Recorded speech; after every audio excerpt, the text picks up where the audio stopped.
व्याख्यामुद्रां करसरसिजैः पुस्तकं शङ्खचक्रे बिभ्रद्भिन्नः स्फटिकरुचिरे पुण्डरीके निषण्णः अम्लानश्रीरमृतविशदैरंशभिप्लावयन् मामाविर्भूयादनगमहिमा मानसे वागधीशः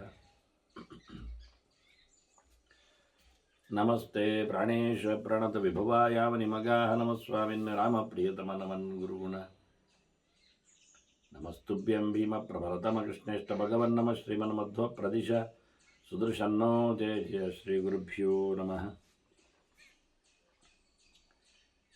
नारायणं सुरगुरुं जगदेकनाथं भक्तप्रियं सकललोकनमस्कृतं च त्रैगुण्यवर्जितमजं विभुमाद्यमीशं वन्दे भवग्नम् अमरासुरसिद्धवन्द्यं नारायणं नमस्कृत्य नरं चैव नरोत्तमं देवीं सरस्वतीं व्यासं ततो जयमुदीरे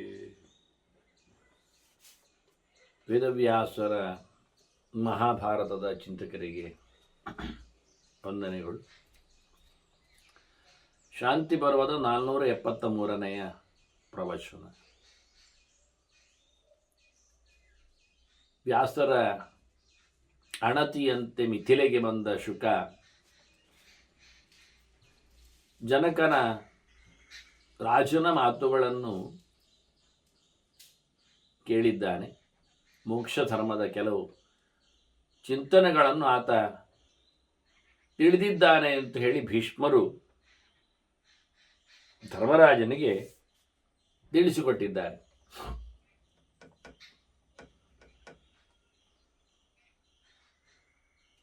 ಮನುಷ್ಯನ ಬದುಕು ಯೋಗಿಯಾದವನು ತೆರಳಲೊಸಗ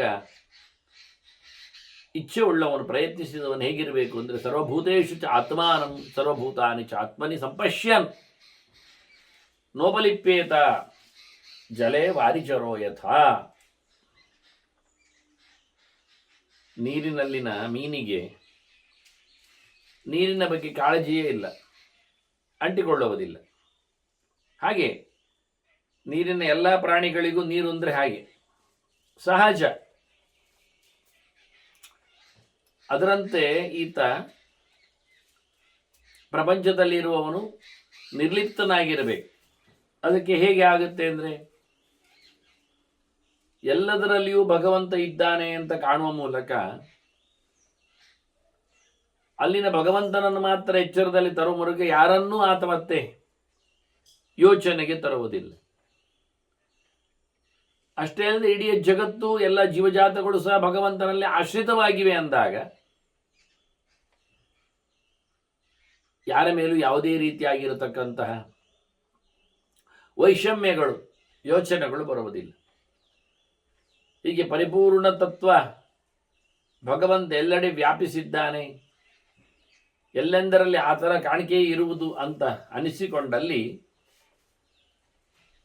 ಆತ ಯಾವುದರಲ್ಲಿಯೂ ಸಹ ರಾಗದ್ವೇಷಗಳಿಗೆ ಒಳಗಾಗುವುದಿಲ್ಲ. ಪಕ್ಷಿವತ್ ಪ್ರಾಯಣಾದೂರ್ಧ್ವಂ ಅಮುತ್ರ ಅನಂತ್ಯಂ ಅಶ್ನುತೆ. ಹಕ್ಕಿ ಗೂಡಿನಲ್ಲಿ ಬೆಳೆಯುತ್ತದೆ, ಬಹಳ ಸಮಯ ಅಲ್ಲಿರ್ತದೆ, ಮತ್ತು ತನ್ನಷ್ಟಕ್ಕೆ ಗೂಡಿನಿಂದ ಹೊರಗೆ ಹಾರುತ್ತದೆ. ಹಾರುವ ಸಮಯಕ್ಕೆ 1-2-3 ವಾರದಲ್ಲಿ ಅದೊಂದು ಹಾರುವ ಗೌಜಿ ಭಾರಿ ಚೆನ್ನಾಗಿದೆ.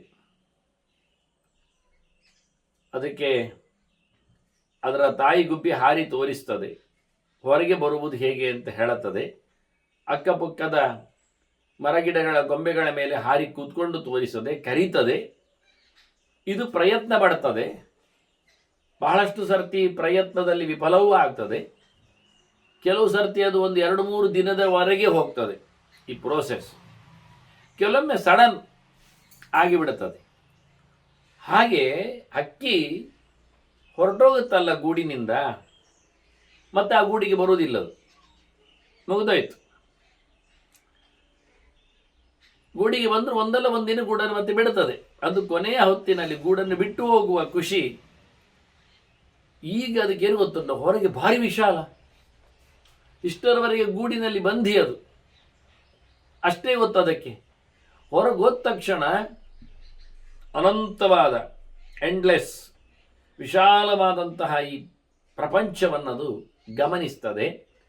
ಹಾಗಾಗಿ ಗೂಡು ಇಹ ಇದ್ದಾಗೆ, ಅದಕ್ಕೆ ಹೊರಗೆ ಅಮೂತ್ರ ಇದ್ದಾಗೆ, ಇಹಾಮೂತ್ರ ಚ ಅಂತ ಹೇಳ್ತಾರಲ್ಲ, ಅದು ಹೊರ ರೂಪ, ಹೊರಲೋಕ. ಇದು ಅದರ ಇಹಲೋಕ. ಹಾಗೆ ಇಹಲೋಕವನ್ನು ಬಿಟ್ಟು ಹೊರಲೋಕಕ್ಕೆ ಅದು ಬಂದಾಗೆ ಜೀವನು ಸಹ ದೇಹದಲ್ಲಿ ಬಂಧಿಯಾಗಿದ್ದಾನೆ. ದೇಹವನ್ನು ಬಿಟ್ಟು ಆತ ಹೊರಟಾಗ ಅನಂತವಾದ, ಅಂತವಿಲ್ಲದ, ಕೊನೆಯಿಲ್ಲದ ತಾಣದೆಡೆಗೆ ಆತ ಹೋಗ್ತಾನೆ. ಹೀಗೆ ವಿಹಾಯ ದೇಹ ನಿರ್ಮುಕ್ತ. ಒಂದು ದೇಹ ಬಿಟ್ಟರೆ ಸಾಲದು, ಮತ್ತೊಂದು ದೇಹ ಬರ್ತದೆ. ಹಾಗಾಗಿ ಸಾಲು ಅವನಿಗೆ ಬರಬೇಕಾದಂಥ ಪ್ರಾರಬ್ಧದ ದೇಹಗಳನ್ನೆಲ್ಲ ತೊರೆದು ಪರಿಪೂರ್ಣವಾಗಿ ಬಿಟ್ಟವ ನಿರ್ದ್ವಂದ್ವ ಪ್ರಶಮಂಗದ. ಆದರೆ ಇವತ್ತು ಯಾವುದೇ ರೀತಿಯಾದಂತಹ ದ್ವಂದ್ವಗಳು, ಬಹಳಷ್ಟು ಬಾರಿ ಇಲ್ಲಿ ಆ ಪದವನ್ನು ದ್ವಂದ್ವಾತೀತನಾಗಿದ್ದಾನೆ ಎನ್ನುವ ಪದವನ್ನು ಬಳಸ್ತಾರೆ. ಅವನು ಹೇಗೆ ದ್ವಂದ್ವ ಯಾವುದಂದ್ರೆ, ನಮಗೆ ಸುಖ ಮತ್ತು ದುಃಖಗಳು ದ್ವಂದ್ವಗಳು. ಅಂದರೆ ಯಾವುದನ್ನು ಮಾಡಿದಾಗ ಸುಖ ಆಗುತ್ತೆ, ಯಾವುದನ್ನು ಬಿಟ್ಟಾಗ ದುಃಖ ಹೋಗುತ್ತೆ, ಇದನ್ನು ನಾವು ಆಯ್ಕೆ ಮಾಡಿಕೊಳ್ಳುತ್ತೆ. ಸುಲಭವಾಗಿ ಹೇಳುವುದಾದರೆ ತಿನ್ನುವಲ್ಲಿಟ್ಟುಕೊಳ್ಳುವ. ಯಾವುದೋ ಸೊತ್ತನ್ನು ತಿಂದಾಗ ಸುಖ ಆಗ್ತದೆ ಅಂತ ತಿಂತೇವೆ. ಆದರೆ ಅದು ತಿಂದ ಬಳಿಕ ದುಃಖ ಆಗ್ತದೆ, ಇಲ್ಲ ಬೇರೆ ತಿಂತೇವೆ, ಆದರೂ ದುಃಖ ಆಗ್ತದೆ. ಯಾಕೆಂದರೆ ತಿಂದ ಬಳಿಕ ಮುಗಿದೋಯ್ತಲ್ಲ ಅಂತ ದುಃಖ ಆಗೋದಿಲ್ಲ, ಅಲ್ಲ ಇನ್ನೂ ತಿನ್ನುವ, ಆಗ ಹೆಚ್ಚು ತಿಂದಾಗೆ ಆಗಿ ಮತ್ತೆ ದುಃಖ ಆಗ್ತದೆ. ಇದೆಲ್ಲ ಒಂದರ ಹತ್ತಿರ ಒಂದು ಇರ್ತದೆ. ಯಾವುದನ್ನು ನಾವು ಸುಖ ಅಂತ ತಿಳ್ಕೊಂಡು ಕೆಲಸ ಸಿಗಬೇಕು ಅಂತ ಹೋಗ್ತಾನೆ, ಕೈ ತುಂಬ ಸಂಬಳದ ಕೆಲಸ ಅಂತಾನೆ, ಫುಲ್ ಎಂಗೇಜ್ ಆಗಬೇಕು ಅಂತ ಹೇಳ್ತಾನೆ. ಸರಿ, ರಶ್ ಆದ ವರ್ಕಿನಲ್ಲಿ ಕೂತು ಖಂಡಾಬಟ್ಟೆ ದುಡ್ಡು ತಗೊಂಡು ಆಗ ಜರ್ಜರಿತನಾಗ್ತಾನೆ, ಮೆಂಟಲಿ ಫಿಸಿಕಲಿ. ಇದರಿಂದ ಸುಖ ಆಗಬೇಕು ಅಂತ ಅದು ಬಂದದ್ದಲ್ಲ, ಆದದ್ದೇನೀಗ ದುಃಖ. ವೃತ್ತಿಗೆ ಸೇರೋ ಮುಂಚೆ ಎಲ್ಲವೂ ಸುಖ ಅಂತ ತಿಳಿಸ್ತದೆ, ಅದಕ್ಕೆ ಇಳಿದ ಬಳಿಕ ಅದೆಷ್ಟು ದುಃಖ ಅನಿಸ್ತದೆ. ಆಯ್ಕೆ ಮಾಡದೆ ಉಪಾಯ ಇಲ್ಲ, ಮಾಡಿಕೊಂಡ. ಪೊಲೀಸ್ ಖಾತೆ ಆಗಲಿ, ಅಥವಾ ವಕೀಲಿ ವೃತ್ತಿ ಆಗಲಿ, ಅಥವಾ ಅಧ್ಯಾಪನ ಕೆಲಸವೇ ಆಗಲಿ, ಅಥವಾ ಯಾವುದು ಅಂಗಡಿ ಬಿಸಿನೆಸ್ ಸೆಂಟರ್ ಇರಲಿ, ಹೊರಗಿನಿಂದ ನಾವು ಅದರ ಬಗ್ಗೆ ಗಮನವನ್ನು ಕೊಟ್ಟಿದ್ದೇವೆ.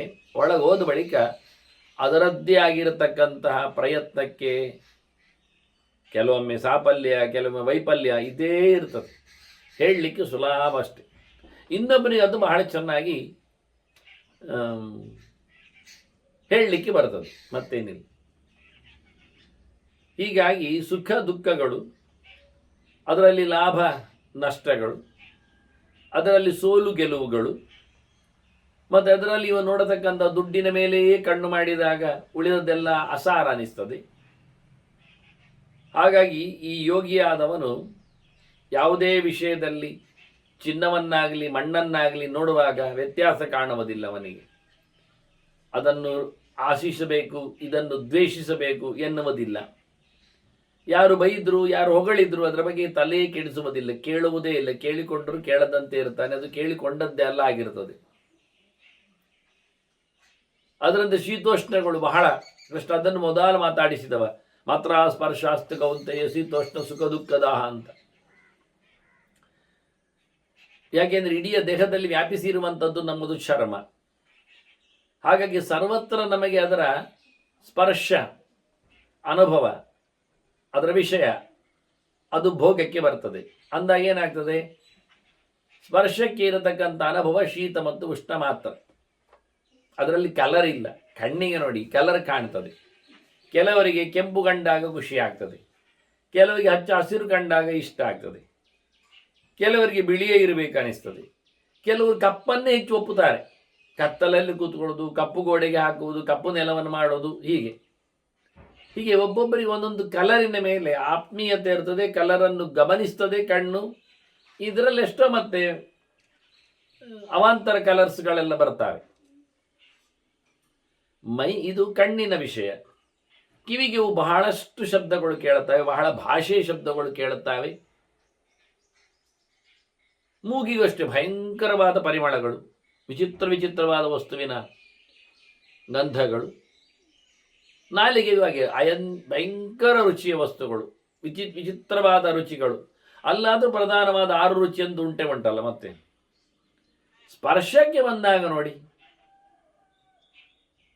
ಇನ್ನೊಂದು ಜ್ಞಾನೇಂದ್ರಿಯದ ಚರ್ಮದ ಕತೆ ಕೇಳಿದರೆ ಇದರ ವ್ಯಾಪ್ತಿ ಜಾಸ್ತಿ ಇದೆ. ಕಣ್ಣಿರುವುದು ಚೂರೆ, ಹಣೆಯ ಪಕ್ಕದಲ್ಲಿ ಇರುವುದು 2, ಕಿವಿ ಇರುವುದು ಅಷ್ಟೇ ಅಕ್ಕಪಕ್ಕದಲ್ಲಿ, ಮೂಗಿರುವುದು ಹಾಗೆ, ಬಾಯು ಅಲ್ಲೇ.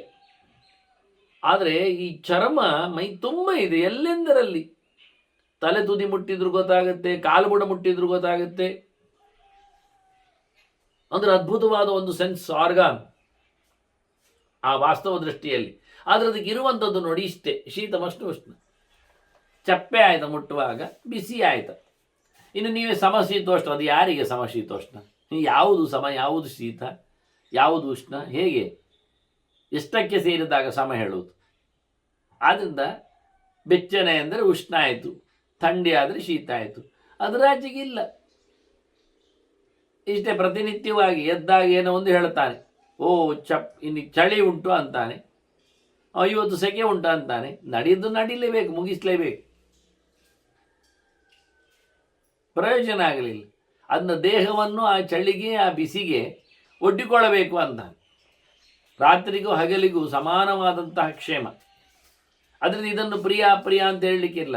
ಪ್ರಿಯಾಪ್ರಿಯಗಳ ಗುಂಗಿನಿಂದ ಆಚೆ ಹೋಗಿದ್ದಾನೆ. ಇದಾಗುವುದಿಲ್ಲ, ಇದಾಗ್ತದೆ ಅಂತ ಇಲ್ಲ. ಆಗಬೇಕಲ್ಲ, ಆಗ್ತದೆ. ಎಂಥದ್ದು ಒಂದಾದರೆ ಆಯಿತು. ಹೀಗೆ ಆಗಬೇಕು ಅಂತಿಲ್ಲ. ಬದುಕಬೇಕು, ಸರಿ.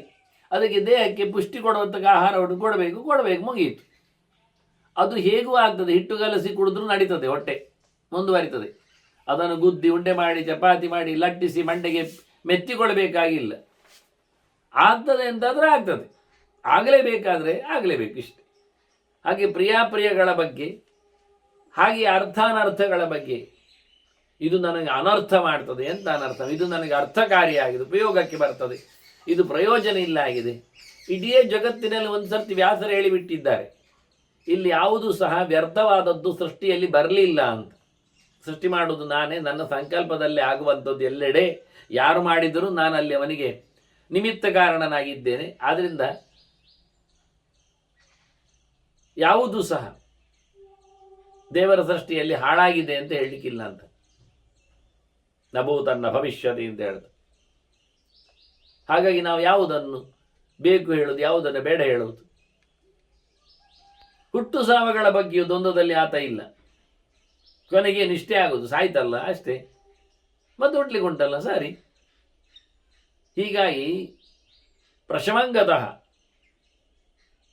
ಬಹಳ ಎತ್ತರದ ಶಾಂತಿಗೆ, ಸಮಾಧಾನಕ್ಕೆ, ಆನಂದಕ್ಕೆ, ಭಗವದೆಡೆಗೆ ಆತ ಪಯಣಿಸ್ತಾನೆ.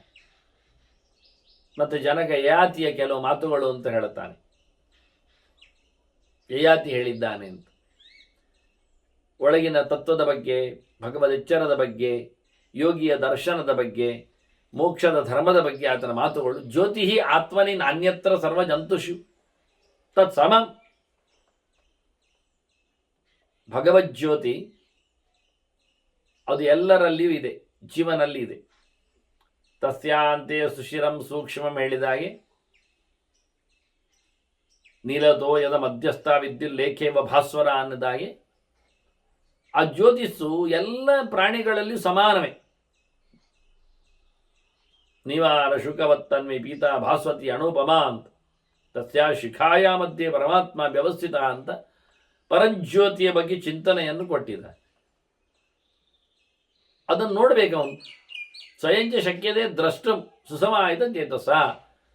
ಅವನಿಗೆ ಅವನ ಜ್ಯೋತಿಯನ್ನು ಕಾಣಲಿಕ್ಕೆ ಆಗ್ತದೆ, ಇನ್ನೊಬ್ಬರದ್ದಲ್ಲ, ಇನ್ನೊಬ್ಬರು ನೋಡುವುದಲ್ಲ. ಮನಸ್ಸನ್ನು ಹಗುರ ಮಾಡಿಕೊಂಡು ಭಗವದೆಚ್ಚರವನ್ನು ಸಂಪಾದನೆ ಮಾಡ್ತಾ ಧ್ಯಾನದಲ್ಲಿ ಆತ ಆ ಜ್ಯೋತಿಷನ್ನು ಕಾಣುತ್ತಾನೆ. ಅಂತ ಅದ್ಭುತವಾದ ಜ್ಯೋತಿರ್ದರ್ಶನ ಅವನಿಗೆ ಆಗಿರುತ್ತದೆ. ನ ಬಿಬೇತಿ ಪರೋ ಯಸ್ಮಾತ್ ನ ಬಿಬೇತಿ ಪರಾಚಯ. ಇವನಿಂದಾಗಿ ಯಾರು ಹೆದರುಕೊಳ್ಬಾರದು, ಓಡುವಂತಿರಬಾರದು. ಇವನಾರಿಗೂ ಭಯಪಡುವಂತಿಲ್ಲ. ಆ ನಮೂನೆ ಬದುಕಬೇಕು. ಅಂದರೆ ಭಯೋತ್ಪಾದಕನೂ ಆಗಬಾರ್ದು, ಭಯದಲ್ಲಿ ತತ್ತರಿಸಿ ಹೋಗುವವನು ಆಗಬಾರ್ದು. ನಿರ್ಭಯನಾಗಿ ಅಭಯಜನಕನಾಗಿ ಬದುಕಬೇಕು. ಸಾಮಾನ್ಯವಾಗಿ ಸನ್ಯಾಸಿಗಳ ಮೊದಲ ಹೆಜ್ಜೆಯಲ್ಲಿ ಬಂದ ಮೊದಲ ಮಾತದು. ತಾನು ದಂಡ ಧಾರಣೆ ಮಾಡಿದಾಗಲೇ ಹೇಳಿಕೊಳ್ಳಲಿಕ್ಕೆ ಉಂಟು. ಇನ್ನು 3 ನನ್ನದು ಅಂತರ್ಮುಖಿಯಾಗಿರ್ತದೆ. ಮಾತು ಆಗಲಿ, ಮನಸ್ಸು ಆಗಲಿ, ದೇಹವಾಗಲಿ. ಯಾರ ಮೇಲೆಯೂ ಅದು ದ್ವೇಷವನ್ನು ಸಾಧಿಸಲು ಪ್ರವೃತ್ತವಾಗುವುದಿಲ್ಲ ಅಂತ. ಸರ್ವಭೂತೇಭ್ಯ ಅಭಯಂ ದತ್ತಂ ಮಯಾ ಅಂತ ಹೇಳಿ ಆತ ಘೋಷಣೆ ಮಾಡಲಿಕ್ಕೆ ಉಂಟು. ಅದಕ್ಕಾಗಿ ಆತ ಮಳೆಗಾಲದಲ್ಲಿ ಹೆಚ್ಚು ತಿರುಗಲಿಕ್ಕಿಲ್ಲ. ತಿಂಗಳು ನೋಡಿ ಮಾಡುವುದಲ್ಲ ಚಾತುರ್ಮಾಸ್ಯ. ಯಾವಾಗ ಮಳೆ ಬರ್ತದೆ ಅಲ್ಲಿಂದ ನಿಲ್ಲಿಸಲಿಕ್ಕೆ. ಹಾಗಾಗಿ ಇವರು ಯಾವುದೋ ಒಂದು ಊರಲ್ಲಿ ಹೋಗಿ ಚಾತುರ್ಮಾಸ್ಯ ಅಂತ ಕೂತ್ಕೊಂಡು ಅಲ್ಲಿ ಮಳೆಯೇ ಇಲ್ಲದ ಹೊತ್ತಿನಲ್ಲಿ ಕೂತು ಓಡಾಡುವುದಿಲ್ಲ ಅಂತ ಬಾಗಿಲು ಹಾಕಿದ್ದೇನೆ ಹೇಳಿದರೆ ಅರ್ಥ ಇಲ್ಲ. ಪರಿವ್ರಾಜಕರವರು ಅಂದರೆ ತಿರುಗ್ತಾ ಇರ್ತಾರೆ ಅಂತ. ತಿರುಗ್ತಾ ಇರುವಾಗ ಮಧ್ಯೆಯಲ್ಲಿ ಮಳೆ ಬಂದಾಗ ಅವರು ತಿರುಗಾಟವನ್ನು ಮೊಟಕುಗೊಳಿಸಬೇಕು. ಹೇಗೆ ಅಂದರೆ ಅಭಯಂ ಸರ್ವಭೂತೇಭ್ಯ ದತ್ತಂ ಹೇಳಿದಾಗೆ ಅವರು ನಾನು ಯಾರಿಗೂ ಉಪಟಳ ಕೊಡುವುದಿಲ್ಲ ಹೇಳಿದ್ರಿಂದ ಆಗ ಅವರು ಹೆಜ್ಜೆ ಇಟ್ಟಲ್ಲಿ, ಅಂದರೆ ಹಾವಿಗೆ ಇಟ್ಟಲ್ಲಿ, ಮರದ ಅವರೇನೊಂದು ಹಾವಿಗೆ ಇರ್ತದೆ, ಅದು ಹಾಡಿರ್ತದೆ, ಅದರ ಅಡಿಯಲ್ಲಿ ಎಷ್ಟೋ ಕ್ರಿಮಿಕೀಟಗಳು ಸಾಯ್ತಾವೆ ಬಿದ್ದು. ಅಷ್ಟೇ ಹೊತ್ತಿನಲ್ಲಿ ಭಯಂಕರ ಮಳೆಗೆ ಭಾರಿ ಪ್ರಾಣಿಗಳು ಭಾರಿ ಆಹಾರದ ಒಳಗೆ ಸೇರಿಕೊಳ್ಳುತ್ತವೆ. ಹಾಗಾಗಿ ಸಿಕ್ಕಬಿಟ್ಟ ಎಲೆ ಅಥವಾ ಹಣ್ಣು ದವಸ ಧಾನ್ಯ ಎಲ್ಲ ತಿನ್ಲಿಕ್ಕೆ ಹೋದರೂ ಅದರಲ್ಲಿ ಹುಳು ಹುಪ್ಪಟೆಗಳ ಜಾಸ್ತಿ ಇರ್ತದೆ, ಮತ್ತದು ಹಿಂಸೆಯೇ. ಅದಕ್ಕೋಸ್ಕರ ಆ ಸಂದರ್ಭದಲ್ಲಿ ಕೆಲವು ಆಹಾರಗಳಲ್ಲಿನ ಬದ್ಧತೆ, ಸಂಚಾರದಲ್ಲಿನ ನಿಯಂತ್ರಣ ಇವೆಲ್ಲ. ಇದು ವಾಸ್ತವವಾಗಿ ಎಲ್ಲಿ ಮಳೆ ಇರ್ತದೆ ಅಲ್ಲಿ ಆತ 4 ತಿಂಗಳು ಕೂತ್ಕೊಳ್ಳಿಕ್ಕೆ ರಾಮನು ಹಾಗೆ ಮಾಡಿದ್ದಾನೆ. ರಾಮನೇನು ಮಂಗಗಳು ಹಾಗೆ ಮಾಡಿದ್ದಾವೆ. ಇಲ್ಲಾಂದ್ರೆ ಅವನಿಗೆ ಹುಡುಕ್ಲಿಕ್ಕೆ ಮಂಗಗಳಲ್ಲ, ಹೋಗಲಿ ಕಳಿಸ್ಲಿಂದ ಬೇಡಪ್ಪ, ನನ್ನ ಹೆಸರಿನಲ್ಲಿ ಮಂಗಗಳು ಹಾರಿ ಹೋಗಿ ಎಷ್ಟೋ ಪ್ರಾಣಿಗಳು ಸಾಯಬಾರದು ಅಂತ. ಇಡೀ ವ್ಯವಸ್ಥೆಗೆ ಒಂದು ರೀತಿಯಾದಂತಹ ನಿಯಂತ್ರಣ. ಯಾವುದು ಹೋಗುವುದಿಲ್ಲ, ಅಲ್ಲಿಯೂ ಪಯಣ ಹೆಚ್ಚು ಇಲ್ಲ ಅಂತ ಇಡೀ ಪ್ರಕೃತಿಯಲ್ಲೇ ಒಂದು ವಿಚಿತ್ರವಾದಂತಹ ಒಂದು ವ್ಯವಸ್ಥೆ. ಹಾಗೆ ಇವನು ಇಡೀ ಬದುಕಿನಲ್ಲೇ ಚಾತುರ್ಮಾಸ್ಯದಂತೆ ಯಾವ ಪ್ರಾಣಿಗೂ ಯಾವುದೇ ರೀತಿಯಿಂದ, ಯಾವ ವ್ಯಕ್ತಿಯು ಯಾವುದೇ ಪ್ರಕಾರದಲ್ಲಿಯೂ ಎಂದೂ ಸಹ ತನ್ನಿಂದ ಉಪಟಳ ಆಗದಂತೆ ಬದುಕುವುದು. ಉಪಟಳ ಆಗಲಿಕ್ಕೆ ಕಾರಣ ರಾಗ ಮತ್ತು ದ್ವೇಷಗಳು, ಬೇಕು ಬೇಡಗಳೇ. ಹಾಗಾಗಿ ಅದನ್ನೇ ಮುರಿದುಕೊಂಡವನಿಗೆ ಎಷ್ಟೇ ನೆಚ್ಚದಿ ನ ದ್ವೇಷ್ಟಿ ಬ್ರಹ್ಮ ಸಂಪದ್ಯತೆ ಸಹ ಅಂತ. ಅಂತಹ ಬೇಕು ಬೇಡಗಳ ದೂರಾದವನಿಗೆ ದೇವರು ಒಲಿತಾನೆ, ಭಗವಂತನನ್ನು ಪಡೀಲಿಕ್ಕೆ ಆತ ಸಮರ್ಥನಾಗ್ತಾನೆ. ಅವನು ಪೂರ್ಣತೆಡೆಗೆ ಹೆಜ್ಜೆ ಆಗ್ತಾನೆ. ಯಥಾಭಾವಂ ನ ಕುರುತೆ ಸರ್ವಭೂತೇಷು ಪಾಪಕಂ. ಯಾರಿಗೂ ಯಾವುದೇ ರೀತಿಯಾದ ಉಪಟಳ ಮಾಡಬೇಕು ಅಂತ ಯಾವಾಗ ಕಾಣುವುದಿಲ್ಲ ಆಗ ಅವನಿಗೆ ಯೋಗ್ಯತೆ ಅರಳಿತು ಅಂತ ಅರ್ಥ. ಯಾಕೆಂದ್ರೆ ಎಲ್ಲರಲ್ಲಿಯೂ ದೇವರಿದ್ದಾನೆ ನೋಡಿಕೊಳ್ಳುವವ ಯಾವ ಪ್ರಾಣಿ ಯಾಕೆ ಹೊಡಿಬೇಕಾಗತ್ತೆ? ಕರ್ಮಣ ಮನಸ ವಾಚ ಬ್ರಹ್ಮ ಸಂಪದ್ಯತೆ ತದಾ. ತ್ರಿಕರಣಪೂರ್ವಕವಾಗಿಯೂ ಪ್ರಾಣಿಗಳಿಗೆ ಆತ ಸಹೃದಯನಾಗಿ ತನ್ನಂತೆ ಅವುಗಳು ದೇವರನ್ನು ಹೊತ್ತ ಇರತಕ್ಕ ಒಂದು ಪ್ರತೀಕಗಳು ಅಂತ. ತನ್ನ ಇಂದ್ರಿಯಗಳ ಕಂಟ್ರೋಲ್ ಕೇಳಿದರೆ ಅದು ಬಡಿವಾಗಿ ಬಂತು, ಮನಸ್ಸು ಹೊಡಿವಾಗಾಯಿತು, ಕಾಲಲ್ಲಿ ಹೊಸುವಾಗ ಅಂತ ಅನಿಸಿತ್ತು. ಹಾಗೆಲ್ಲ ಇಲ್ಲ. ಇಂದ್ರಿಯಗಳನ್ನು ತಾನು ಅಮುಕಿ ಇಟ್ಕೊಳ್ಬೇಕು, ಕೂರ್ಮದ ಹಾಗೆ, ಆಮೆಯ ಹಾಗೆ. ಬೇಕಾದಾಗ ಮಾತ್ರ ಅದನ್ನು ಹೊರಗೆ ತರಲಿಕ್ಕೆ, ಬೇಡವಾದಾಗೆಲ್ಲ ಅದನ್ನು ಮುದುಡಿಸಿಟ್ಟುಕೊಳ್ಳಿಕ್ಕೆ, ಯಾವುದರ ಮೇಲೆ ಆಕ್ರಮಣಕಾರಿಯಾಗಿ ಇಲ್ಲದೇ ಇರುವಂಥದ್ದು.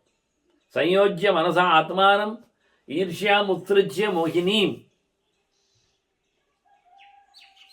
ಹೊಟ್ಟೆಗಿಚ್ಚು, ಅಸಹನೆ ಇವೆನ್ನೆಲ್ಲ ಯಾರ ಮೇಲೂ ತೋರಿಸಲಿಕ್ಕಿಲ್ಲ. ಅದು ದಡ್ಡತನ ವಾಸ್ತವವಾಗಿ.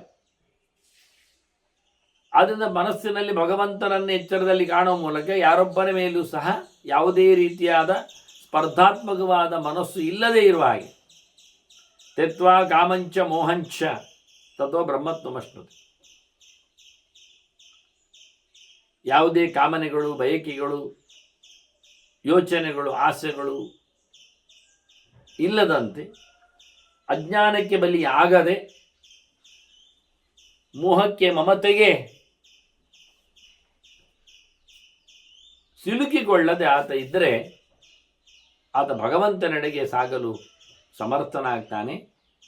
ತನ್ನತನದ ಪೂರ್ಣತೆಯೆಡೆಗೆ ಆತನು ಯೋಗ್ಯನಾಗ್ತಾನೆ. ಯದಾ ಶ್ರವ್ಯೇ ಚ ದೃಶ್ಯೇ ಚ ಸರ್ವಭೂತೇಷು ಚಾಪಿ ಅಯಂ ಸಮೋಭವತಿ ನಿರ್ದ್ವಂದ್ವ ಬ್ರಹ್ಮ ಸಂಪತ್ತಿದೆ ತದ. ಮತ್ತವರ ಮಾತಿನಲ್ಲಿ ನಿರ್ದ್ವಂದ್ವದ ಮಾತು ಬಂದಿದೆ. ಭಗವಂತನೆಡೆಗೆ ಪಯಣ ಬೆಳೆಸುವವ ಲೋಕದಲ್ಲಿ ದ್ವಂದ್ವಾತೀತನಷ್ಟೇ ಅಲ್ಲ, ವಾಸ್ತವವಾಗಿ ಅವನು ಕಾಣುವುದರಲ್ಲಿ, ಕೇಳುವುದರಲ್ಲಿ ದೇವರ ಎಚ್ಚರವನ್ನು ಸಂಪಾದನೆ ಮಾಡಿರಬೇಕು ಅಂತ ಹೇಳ್ತಾನೆ. ಎಂತ ಕೇಳಿದುದು ದೇವರ ಶಬ್ದ, ದೇವರ ನಾಮ, ದೇವರ ಚಿಂತನೆ. ಎಂತ ಕಂಡಿರೋದು ಭಗವಂತ, ಅವನ ಇರುವಿಕೆ, ಅವನ ವೈಭವ, ಅವನ ವಿಶೇಷವಾದಂತಹದ್ದು ಸೃಷ್ಟಿ. ಯಚಕಿಂಚಿತ್ ಜಗತ್ಸರ್ವಂ ದೃಶ್ಯತೆ ಶ್ರೂಯತೆ ಬಿವ ಅಂದ ಹಾಗೆ ಕಂಡದ್ದರಲ್ಲೆಲ್ಲ, ಕೇಳಿದ್ದರಲ್ಲೆಲ್ಲ ದೇವರ ಎಚ್ಚರವನ್ನು ಸಂಪಾದನೆ ಮಾಡಿಕೊಳ್ಳುವವನಾಗಿ. ಹಾಗಿದ್ರೆ ಅವನು ದ್ವಂದ್ವಾತೀತನಾಗ್ತಾನೆ. ಇಲ್ಲಿದ್ದ ಆತ ಪಯಣ ಬೆಳೆಸ್ತಾನೆ. ಅವರನ್ನೇ ನಾವು ಸಮ ಅಂತ ಹೇಳುದು, ಸರಿ ಇದ್ದಾನೆ ಅಂತ. ಕತ್ತಲಲ್ಲಿ ಕೂತ ಮನೆಯಲ್ಲಿ ಕತ್ತಲಲ್ಲಿರುವ ಪದಾರ್ಥವನ್ನು ನಾವು ಗಮನಿಸಬೇಕಾದರೆ ದೀಪವನ್ನು ತರ್ತೇವೆ, ಸ್ವಿಚ್ ಹಾಕ್ತೇವೆ, ಕಾಣುತ್ತದೆ. ದೀಪ ಇಲ್ಲದೆ ವಸ್ತು ಕಾಣುವುದಿಲ್ಲ. ತಮಪರಿಗತಂ ವೇಷ್ಮ ಯಥಾ ದೀಪೇನ ದೃಶ್ಯತೆ. ಗುಡ್ಡೆಯಲ್ಲಿ ದಾರಿಯಲ್ಲಿ ಹೋಗುವಾಗ ದೊಂದಿಡ್ಕೊಂಡು ಹೋಗ್ತಾನೆ. ಆಗ ಅವನು ಎಂಥದೂ ಕಾಣುವುದಿಲ್ಲ.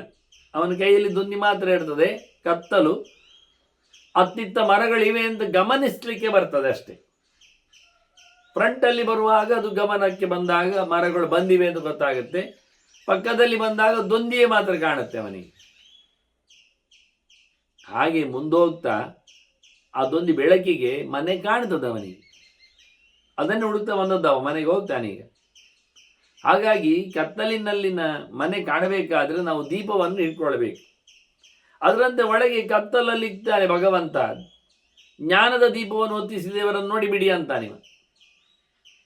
ತಥಾ ಬುದ್ಧಿ ಪ್ರದೀಪೇನ ಶಕ್ಯ ಆತ್ಮ ನಿರೀಕ್ಷಿತು. ದೇವರನ್ನು ನೋಡ್ಲಿಕ್ಕೂ ಬರ್ತದೆ, ದೀಪ ಹಚ್ಚಬೇಕಾಗುತ್ತೆ. ದೀಪ ಯಾವುದಂದ್ರೆ ಬುದ್ಧಿ ದೀಪ. ಬುಡ್ಡಿ ದೀಪ ಅಲ್ಲ, ಬುದ್ಧಿ ದೀಪ ಇಲ್ಲಿ ಅಷ್ಟೆ. ಒಳ್ಳೆ ಶಾಸ್ತ್ರದ ಚಿತ್ತರೆ ಮಾಡಿ ಗಟ್ಟಿಯಾದ ನಿಶ್ಚಯ ಮಾಡಿದ ತಿಳಿಯದು ಬುದ್ಧಿ ಇದ್ರೆ. ಮನಸ್ಸು ಅಂದರೆ ಸಂಶಯ ಇರ್ತದೆ. ಸಂಶಯ ಕಳಕೊಂಡ ಬುದ್ಧಿಯ ನಿಶ್ಚಿತವಾದ ಜ್ಞಾನದಿಂದ ದೀಪದ ಸಹಾಯ ಅದು ಮಾಡ್ತದೆ ಅಂತ ಹೇಳ್ತಾರೆ. ದೇವರನ್ನು ಕಾಣಲಿಕ್ಕೆ ಉಂಟು. ಹೀಗೆ ಯಾತಿಯ ಮಾತನ್ನು ಹೇಳಿದ ಜನ ಕೇಳುತ್ತಾನೆ ಶುಕನತ್ರ, ಏ ಬ್ರಹ್ಮರ್ಷೇ ಅಂತಾನೆ, ನೀನು ದೇವರನ್ನು ತಿಳಿದವ ಮಾರಾಯ. ಹುಡುಗ ಇದ್ದಾನೆ,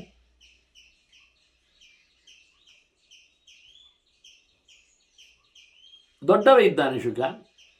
ಆದರೆ ಹುಡುಗರಲ್ಲಿ ದೊಡ್ಡವ ಅಷ್ಟೇ, 25 ವರ್ಷ. ಆದ್ದರಿಂದ ಜನಕರಾಜ ಭಾರಿ ಹಳೆಯವ.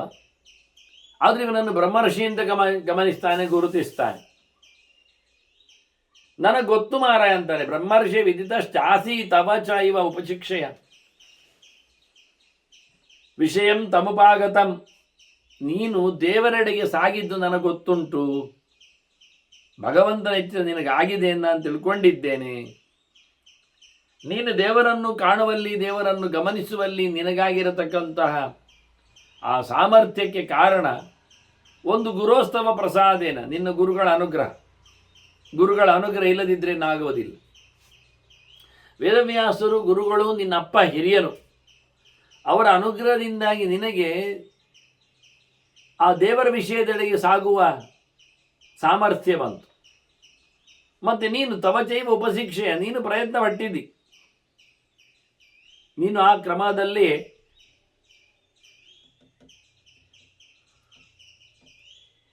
ಚಿಂತನೆಯನ್ನು ನಡೆಸಿರುವೆ. ಕೆಲವೊಮ್ಮೆ ಗುರುಗಳು ಕೊಟ್ಟರು ಶಿಷ್ಯ ಪಡಿಬೇಕಾಗಿಲ್ಲ. ಗುರುಗಳು 1 ವರ್ಷ ಕ್ಲಾಸ್ ಮಾಡ್ತಾರೆ, ಶಿಷ್ಯ ಪರೀಕ್ಷೆಯಲ್ಲಿ 0 ಮಾರ್ಕ್ ತರ್ತಾನೆ. ಕೊನೆಗೆ ಹೇಳ್ತಾನೆ ಅವರು ಹೇಳಿಕೊಟ್ಟದ್ದು ಸಮ ಇಲ್ಲ ಅಂತ. ನಾನು ಇಂಥ ಸಂದರ್ಭದಲ್ಲಿ ಭಾರಿ ವಿದ್ಯಾರ್ಥಿಗಳ ಪಕ್ಷ ವಹಿಸಿ ಅವರಿಗೆ ಬೆಲೆ ಕೊಟ್ಟದ್ದುಂಟು. ಅದಕ್ಕೆ ಹೇಳುತ್ತೇನೆ ನಾನು, ಅಷ್ಟು ಬಹಳ ಢಾಳಾಗಿ ಬಹಳ ಖುಷಿಯಾಗಿ ಅವರು ನಾನು ಓದಿದ್ದೇನೆ, ಅಲ್ಲಿ ಪರೀಕ್ಷೆಯಲ್ಲಿ ಕೇಳಿದ್ದು ಸಮ ಇಲ್ಲ, ಬೇರೆ ಕೇಳಿದರೆ ಹೇಳುತ್ತೇನೆ ಅಂತ ಹೇಳಿಕೊಳ್ತಾರೆ. ಅಂಥವ್ರ ಹತ್ರ ಹೇಳೋದು, ನಿಮ್ಗೆ ಇಷ್ಟ ಬಂದದ್ದು ಬರೀರಿ ಅಂತ. 1 ವರ್ಷ ಇಡೀ ಕೇಳಿದ್ದೀರಲ್ಲ, 3 ಗಂಟೆ ಕೊಟ್ಟಿದ್ದೇವೆ, ನೀವೇ ಪ್ರಶ್ನೆಯಾಗಿ ನೀವೇ ಬರೀರಿ, ಆಯ್ತಲ್ಲ, ನಾವೇ ಹುಡುಕ್ತೇವೆ ಅದರಲ್ಲಿ ಏನುಂಟು ಅಂತ. ಆಗುತ್ತಾ? ಇಲ್ಲ, ಸೋಮಾರಿಗಳಿಗೆ ಶಿಷ್ಯರಿಗೆ ಒಂದು ಕಾರಣ ಹೇಳಬೇಕಷ್ಟೇ, ಮತ್ತೇನಿಲ್ಲ. ಅದೇ ಉಳಿದ ವಿದ್ಯಾರ್ಥಿಗಳು ಮಾರ್ಕ್ ತೆಗಿಲಿಲ್ವಾ, ಜಾಸ್ತಿ ಅಂಕ ಬರಲಿಲ್ವಾ, ಅವರಿಗೆ ನೀವು ಧಾರ್ಮಿಕ ಕೊಟ್ರ? ಅಧ್ಯಾಪಕರ ಮಕ್ಕಳಾದ್ರೇನಂತೆ, ಓದದೆ ಮಾರ್ಕ್ ಕೊಡ್ಲಿಕ್ಕೆ ಬರ್ತದ? 10 ಅಧ್ಯಾಪಕರ ಮಕ್ಕಳು ಒಂದೇ ಆಗ್ತಾರ? ಇಲ್ಲಿ ಆಗುವುದಿಲ್ಲಲ್ಲ. 1 ಅಧ್ಯಾಪಕರ ಮಗ ಒಬ್ಬ ಆಗ್ಬೋದು, 1 ಮಗು ಆಗ್ಬೋದು, ಮತ್ತು ಉಳಿದ ಅಧ್ಯಾಪಕರದನ್ನು ನೋಡೋದಿಲ್ವಾ, ಮಾರ್ಕ್ ಹಾಕುವುದಿಲ್ವಾ? ಪಕ್ಷಪಾತ ನಡೆಯುವುದಿಲ್ಲ. ಮಕ್ಕಳು ಸುಮ್ಮನೆ ಕೂಗುವುದಷ್ಟೇ, ತಮಗೆ ಆಗುವುದಿಲ್ಲ ಅಂತ. ಸಂಕಟ ಮಂಡೆ ಮಾರಿ ಈ ಪ್ರದೇಶದ ಬೈಗಳು ಅಂದರೆ ಅದು. ಸೋಮಾರಿಗಳಿಗೆ ಮದ್ದು ಬೇರೆ ಇಲ್ಲ. ಹಾಗಾಗಿ ಗುರುಗಳು ಅನುಗ್ರಹ ಮಾಡಿದ್ರು ಶಿಷ್ಯ ಉದ್ಧಾರ ಆಗಬೇಕಾಗಿಲ್ಲ, ಶಿಷ್ಯನು ಪ್ರಯತ್ನಿಸಬೇಕು ಅಂತಾರೆ. ಮ್ಯೂಚುವಲ್, 2 ಬಗೆದು. ಆದ್ರಿಂದ ನೀನು ಸಹ ಒಳ್ಳೆ ಕಲಿತಿದ್ದೆ ಅಂತ ಜನ ಕೇಳುತ್ತಾನೆ. ನನಗೆ ಗೊತ್ತುಂಟು, ಗುರುಗಳ ಅನುಗ್ರಹ, ನಿನ್ನ ಪ್ರಯತ್ನ 2 ಸಹ ಆಗಿದೆ. ಹಾಗಾಗಿ ನೀನು ಯೋಗ ಮಾರ್ಗವನ್ನು ಸಾಗಿದ್ದಿ ಅನ್ನೋದು ನನಗೆ ಅರ್ಥ ಆಗಿದೆ. ತಸ್ಸೇವಿಜ ಪ್ರಸಾದೇನ ಪ್ರಾದುರ್ಭೂತಂ ಮಹಾತ್ಮನಃ ಜ್ಞಾನಂ ದಿವ್ಯಂ ಮಮಾಪೀದಂ. ನನಗೂ ಇಂಥ ಒಂದು ಒಳ್ಳೆಯ ಅರಿವು ಬರಲಿಕ್ಕೆ ಕಾರಣ ಅದೇ ವೇದವ್ಯಾಸರದ್ದು.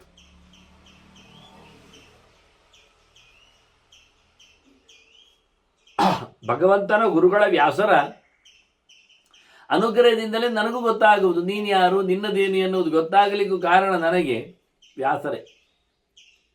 ಹಾಗಾಗಿ ತೇನಾಸ ವಿದಿತೋಮ, ನನಗೆ ನೀನು ಗೊತ್ತು ಯಾರು ಏನು ಅಂತ. ಯಾಕೆ ಅಂದರೆ ನನಗೂ ನಿನ್ನ ಗುರುಗಳು ಅನುಗ್ರಹ ಮಾಡಿ ನನಗೆ ಅಂಥ ಜ್ಞಾನವನ್ನು ಕೊಟ್ಟಿದ್ದಾರೆ, ತಿಳಿಲಿಕ್ಕೆ ಬರ್ತದೆ ನನಗೆ ನೀನು ಯಾರು ಅಂತ. ಇನ್ನು ಹೇಳುವನ ಅಧಿಕಂತವ ವಿಜ್ಞಾನಂ ಅಧಿಕಾಚ ಗತಿಸ್ತವ. ನಿನ್ನದು ಸ್ವಲ್ಪ ಜಾಸ್ತಿಯೇ ಉಂಟು ತಿಳುವಳಿಕೆ ಅಂತ. ಅದು ನಿನಗೆ ಗೊತ್ತಾಗುವುದಿಲ್ಲ, ಯಾಕೆ ನೀನೊಬ್ಬನೇ ಅಲ್ವ. ನೀನು ಜಾಸ್ತಿ ಓದಿಕೊಂಡಿದೆ, ನಿನಗೆ ಉತ್ತಮವಾದ ಗತಿ ಇದೆ, ಅಧಿಕಂಚವಚ ಐಶ್ವರ್ಯಂ, ನಿನಗೆ ಒಳ್ಳೆ ಸಿದ್ಧಿ ಉಂಟು ಬೇರೆ, ತಚ್ಚತ್ವ ನಾಮಬುದ್ಧಿಸೆ, ಅದು ನಿನಗೆ ಗೊತ್ತಾಗ್ತಾ ಇಲ್ಲ ನಿನಗೆ. ಅಂದರೆ ಅವನು ಸ್ವಯಂ ಶಿವನೇ ಇದ್ದಾನೆ. ಹಿಂದೆ ಹುಟ್ಟುವಾಗ ನಮಗೆ ಗೊತ್ತಿದೆ, ಪಂಚಭೂತಗಳ ಕಾರಣನೇ ಇದ್ದಾನವ, ಪಂಚಭೂತಗಳ ಪವರ್ ಪಡೆದು ಬಂದಿದ್ದಾನೆ.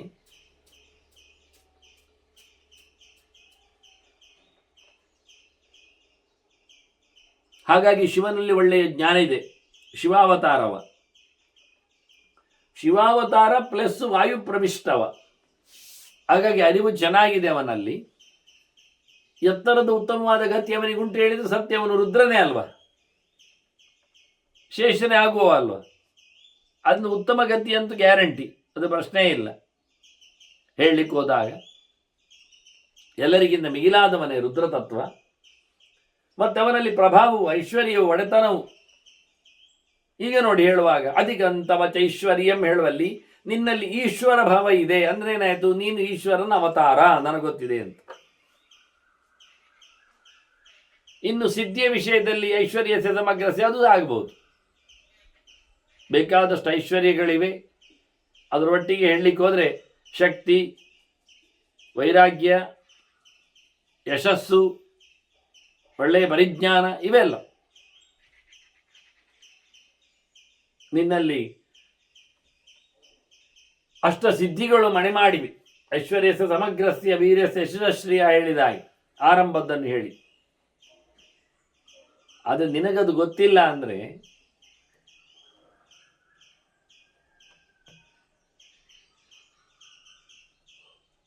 ದೇವತೆಗಳಿಗೆ ಕೆಲವೊಮ್ಮೆ ಅವತಾರ ಕಾಲದಲ್ಲಿ ಮರೆ ಇರ್ತದೆ. ಯಾವಾಗ? ಶಾಪದಿಂದ ಬಂದಾಗ. ಆದರೆ ಸಹಜವಾಗಿ ಬಂದಾಗ ಅವರಲ್ಲಿ ಮರೆವು ಇರುವುದಿಲ್ಲ, ಆದರೆ ನೆನಪು ಇರುವುದಿಲ್ಲ. ಯಾಕೆ? ಅವರು ನೆನಪು ಮಾಡಿಕೊಳ್ಳುವುದಿಲ್ಲ. ನೆನಪು ಮಾಡಿಕೊಂಡರೆ ಅವರಿಗೆ ವಿಷಯಗಳು ನೆನಪಿಗೆ ಬರ್ತವೆ. ಇದು ಕ್ರಮ. ಹಾಗೆ ರುದ್ರನಿಂದ ಹಿಡಿದು ಎಲ್ಲರೂ ಸಹ ನೆನಪಿಸಿಕೊಂಡಾಗ ಮಾತ್ರವೇ ತಮ್ಮನ್ನು ತಾವು ಅರಗಿಸಿಕೊಳ್ಳಬಲ್ಲರು, ಉಳಿದ ಸಂದರ್ಭದಲ್ಲಿ ಅಲ್ಲ. ಹೀಗಾಗಿ ನಿನಗೆ ಗೊತ್ತಿಲ್ಲ ಹೇಳಿದ್ದು ಸರಿ, ಗೊತ್ತು ಮಾಡಿಕೊಂಡ್ರೆ ಅವನಿಗೆ ಗೊತ್ತಾಗ್ತದೆ. ಅರ್ಜುನನು ಎಷ್ಟೋ ಬಾರಿ ಹೋರಾಟದಂಗಳದಲ್ಲಿ ಅಶ್ವತ್ಥಾಮನಿಂದಲೇ ಸೋತದ್ದೆಲ್ಲ ಉಂಟು. ಆಗ ಕೃಷ್ಣ ಅವನಿಗೆ ಹೇಳೋದು, ನೀನು ನರ ಇದ್ದಿ, ನಿನ್ನಲ್ಲಿ ಪ್ರಾಣನ ಆವೇಶ ಇದೆ, ನೀನು ನನ್ನ ವಿಶೇಷವಾದ ವಿಭೂತಿಗೆ ಕಾರಣನಿದ್ದಿ ಅಂತ ಹೇಳಿಕೊಳ್ಳುವಾಗ, ಆದರೂ ಆಗದಿದ್ದರೆ, ಯೋಚನೆಗೆ ಬಾರದಿದ್ದರೆ, ಬಂದರೂ ಸರಿಯಾಗದಿದ್ದರೆ ಕೃಷ್ಣ ಆಲಿಂಗನ ಮಾಡ್ತಿದ್ದ. ತನ್ನತನವನ್ನು ಅವನಲ್ಲಿ ಕೊಡುತ್ತಿದ್ದ. ಹೀಗೆ ಗುರುವಿನ ಪ್ರಸಾದ, ಶಿಷ್ಯನ ಪ್ರಯತ್ನ ಎರಡು ಬೇಕು ಅಂತ ಹೇಳ್ತಾನೆ. ಹಾಗೆ ಅರ್ಜುನ ಪ್ರಯತ್ನ ಕಮ್ಮಿ ಮಾಡಿದಲ್ಲಿ ಕೃಷ್ಣನ ಪ್ರಸಾದದಿಂದ ಅವನು ಹೋರಾಟದಂಗಳದಲ್ಲಿ ಗೆದ್ದದ್ದು. ಆದ್ದರಿಂದ ಅರ್ಜುನನಿಗೆ ತನ್ನತನ ಗೊತ್ತಾಗಲಿಲ್ಲ. ದೇವರು ಹೇಳಬೇಕಾಯ್ತು, ನೆನಪಿಸಬೇಕಾಯ್ತು ಮಾಡಿದ ಕತೆ. ಹಾಗೆ ನಡುವೆ ಆತ ಕೈಲಾಸಕ್ಕೆ ಸ್ವಪ್ನದಲ್ಲಿ ಹೋಗಿ ಸಾಧನೆ ಮಾಡಿಕೊಂಡದ್ದು ಬಂತು. ಇಲ್ಲ ಅಲ್ಲ, ಇಲ್ಲಿ ಬಹಳ ಚಂದವಾಗಿ ಶುಕನಿಗೆ ಹೇಳುತ್ತಾನೆ ಜನಕ, ಬಾಲ್ಯಾದ್ವಾ ಸಂಶಯಾದ್ವಾಪಿ ಭಯಾದ್ವಾಪಿ ಅವಿಮೋಕ್ಷಜಾತ್ ಉತ್ಪನ್ನೋಚ್ಚಾಪಿ ವ್ಯುತ್ಪನ್ನೇಚ್ಛಾಪಿ ವಿಜ್ಞಾನೆ ನಾಧಿಗಚ್ಚತಿ ತಾಂಗತಿ. ನಿನಗೆ ಅರಿವು ಬಂದರೂ ಅದನ್ನು ನೀನು ಗಮನಿಸ್ತಾ ಇಲ್ಲ. ನೀನು ಸಿದ್ಧನಾದರೂ ನಿನಗೆ ಅದು ಅರ್ಥ ಆಗ್ತಾ ಇಲ್ಲ. ಯಾಕೆ ಅಂದರೆ ನಿನಗೆ ಎಳೆತನ. ಹಾಗಾಗಿ ಎಳೆಯವನಾದ್ರಿಂದ ನೀನು ಇನ್ನೂ ಪರಿಪೂರ್ಣನಾಗಿದ್ದೇನೆ ಅನ್ನತಕ್ಕ ವಿಶ್ವಾಸ ನಿನಗೆ ಬರ್ತಾ ಇಲ್ಲ. ಮತ್ತೆ ನಿನಗೆ ಯಾವುದು ಅವ್ಯಕ್ತವಾದ ಭಯ ಇರಬೇಕು. ಇನ್ನು ಮೋಕ್ಷ ಆಗಲಿಲ್ಲಲ್ಲ ಅಂತ ಹೇಳಿಕೊಳ್ಳುವ ನೆಲೆಯಲ್ಲಿ ಅದು ಸಂಶಯ ಉಂಟು ನಿನಗೆ, ಇದಲ್ಲ ಹೀಗಲ್ಲ ಅಂತ. ಹಾಗಾಗಿ ಇದರಿಂದಾಗಿ ನಿನಗೆ ಕನ್ಫರ್ಮ್ ಆಗ್ತಾ ಇಲ್ಲ ಅಷ್ಟೆ. ಜ್ಞಾನ ಬಂದಿದೆ, ವಿಷ್ಣುವಿನ ಜ್ಞಾನ, ಭಗವಂತನ ಎಚ್ಚರ ಆಗಿದೆ, ಆದರೆ ಅದನ್ನು ನೀನು ಕ್ಯಾಶ್ ಮಾಡ್ತಾ ಇಲ್ಲ, ಉಪಯೋಗಿಸ್ತಾ ಇಲ್ಲ, ಗೊತ್ತಾಗದಾಗೆ ಉಂಟು. ಹಾಗಾಗಿ ನಿನ್ನ ಯೋಗ ಮಾರ್ಗಗಳು ತೆರೆದುಕೊಳ್ಳದೆ ಹೋಗಿವೆ ಆ ಲೆಕ್ಕದಲ್ಲಿ. ಅದಕ್ಕೇನು ಮಾಡಬೇಕಂತ ಪ್ರಯತ್ನ ಮಾಡಬೇಕು. ವ್ಯವಸಾಯೇನ ಶುದ್ಧೇನ ಮಧ್ವಿದೈಹಿ ಚಿನ್ನ ಸಂಶಯ ವಿಮುಚ್ಯ ಹೃದಯ ಗ್ರಂಥೀನ್ ಅಸಾಧಯತಿ ತಾಂಗತಿ. ಅಂತಹ ಸ್ಟೆಪ್ಪಿಗೆ ಬರಬೇಕಾದ್ರೆ ನೀನು ಹೊರಗೆ ಬರಬೇಕು. ಉಪನಿಷತ್ತು ಹೇಳಿದಾಗೆ ಭಿದ್ಯತೆ ಹೃದಯ ಗ್ರಂಥಿ ಚಿತ್ಯಂತೆ ಸರ್ವ ಸಂಶಯ ಕ್ಷೀಯಂತೆ ಚಾಸ್ಯ ಕರ್ಮಾಣಿ. ಎಲ್ಲ ಬಿಟ್ಟು ಹೋಗುವುದು ಯಾವಾಗ? ದೇವರನ್ನು ಪರಿಪೂರ್ಣವಾಗಿ ತಿಳಿದಾಗ ಇದೆಲ್ಲ ಅಸಾರ ಅಂತ ಅಂದಾಜಾಗ್ತದೆ. ಅದಕ್ಕೆ ಪ್ರಯತ್ನ ಪಡಬೇಕು. ಪ್ರಯತ್ನದಿಂದ ಮತ್ತಷ್ಟೇ ಅಲ್ಲ, ನನ್ನಂಥವರ ಕಡೆ ಸೇರಬೇಕು. ಸಜ್ಜನ ಸಂಘ ಸಮುದಾಯಗಳ ಜೊತೆಯಲ್ಲಿ ಸಹವಾಸವನ್ನು ಮಾಡಲಿಕ್ಕೆ ಉಂಟು. ಆಗ ನೀನು ಯಾರವನು ಅಂತ ನೆನಪಿಸಿಕೊಡ್ತಾನೆ, ನೆನಪಿಸಿಕೊಳ್ಳಲಿಕ್ಕೆ ಅನುಕೂಲ ಇರ್ತದೆ. ಹೀಗೆ ಬಹಳ ಚಂದವಾಗಿ ಇಲ್ಲಿನ ಕಟ್ಟುಪಾಡುಗಳನ್ನು ಕಡಿಯಲು ಇನ್ನೊಬ್ಬರಿಂದ ತಿಳ್ಕೊಂಡು ಸಂಶಯವನ್ನು ದೂರ ಮಾಡಿಕೊಂಡ್ರೆ ಉತ್ತಮವಾದ ಗತಿಯನ್ನು ಪಡೀಲಿಕ್ಕಾಗ್ತದೆ. ನೀನು ನಿಜವಾಗಿ ಮೋಕ್ಷ ವಿಜ್ಞಾನವನ್ನು ಪಡೆದಿದ್ದಿ,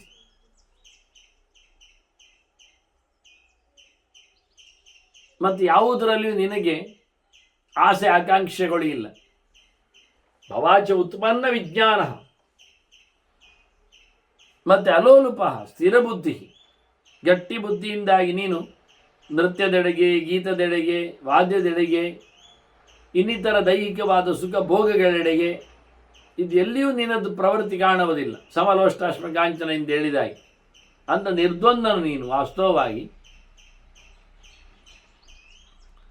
ಮತ್ತೆ ಪ್ರಯತ್ನ ಈಗ ಹೆಚ್ಚು ಮಾಡ್ತಾ ಇಲ್ಲ, ಆದ್ದರಿಂದ ನಿನಗೆ ಅದು ಅಭ್ಯಾಸ ಆಗಲಿಲ್ಲ. ಪ್ರಯತ್ನ ಪಡಬೇಕು. ಪ್ರಯತ್ನ ಮೇಕಮಗ್ರತೋ ವಿಧಾಯ ಭೂತಿಮಾಪ್ನುವಃ ಅಂತ ಜರಾಸಂಧನ ಸಂಹಾರದಲ್ಲಿ ಭೀಮಸೇನ ಹೇಳ್ತಾನೆ. ಮಾಡುವ, ಟ್ರೈ ಮಾಡುವ, ಪ್ರಯತ್ನ ಮಾಡುವ, ಕೆಲಸ ಮಾಡುವ ನಾವು. ಆಗ್ತದ ಇಲ್ವಾ ಅಂತ ಹೆದರಿ ಸುಮ್ಮನೆ ಕೂತ್ಕೊಳ್ಳೋದು ಬೇಡ, ಮುನ್ನುಗ್ಗಿ. ಆಗ್ತದೆ ಆಗ.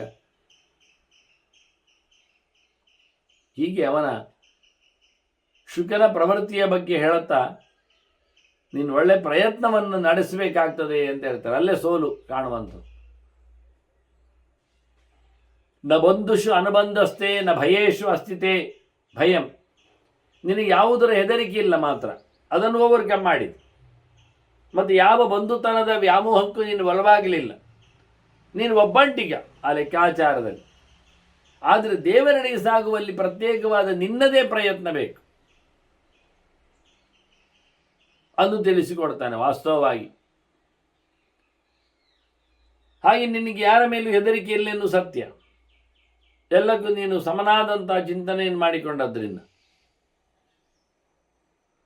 ಆಸ್ಥಿತಂ ಪರಮಂ ಮಾರ್ಗಂ ಅಕ್ಷಯಂ ತಮ್ಮ ಅನಾಮಯಂ.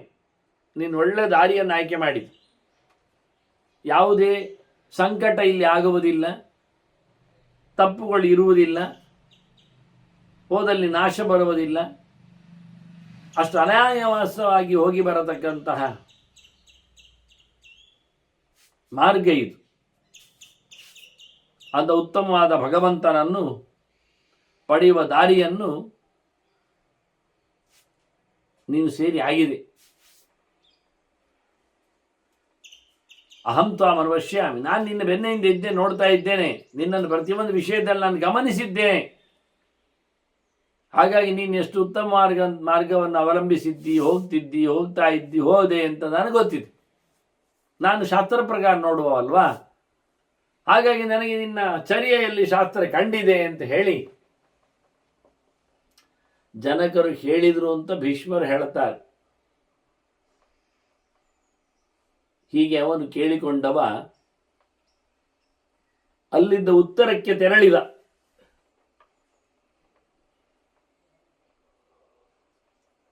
ಈಚೆ ಬರಲಿಲ್ಲ ಶುಕ, ಹಿಮಾಲಯದೆಡೆಗೆ ಪಯಣಿಸಿದ ಅಂತ ಭೀಷ್ಮರು ಹೇಳ್ತಾರೆ. ಆತ್ಮಾನಮಾಸ್ಥಾಯ ದೃಷ್ಟ್ವಾಚ ಆತ್ಮನ, ತನ್ನನ್ನು ತಾನೇ ಸಮಾಧಾನಿಸಿಕೊಂಡು ಗಟ್ಟಿ ಮಾಡಿಕೊಂಡು ಮನಸ್ಸನ್ನು ಅದರಿಂದ ಭಗವಂತನ ದರ್ಶನಕ್ಕೆ ತಾನು ಸಿದ್ಧನಾಗಿ ಅಲ್ಲೇ ಭಗವಂತನ ಧ್ಯಾನವನ್ನು ಮಾಡಿ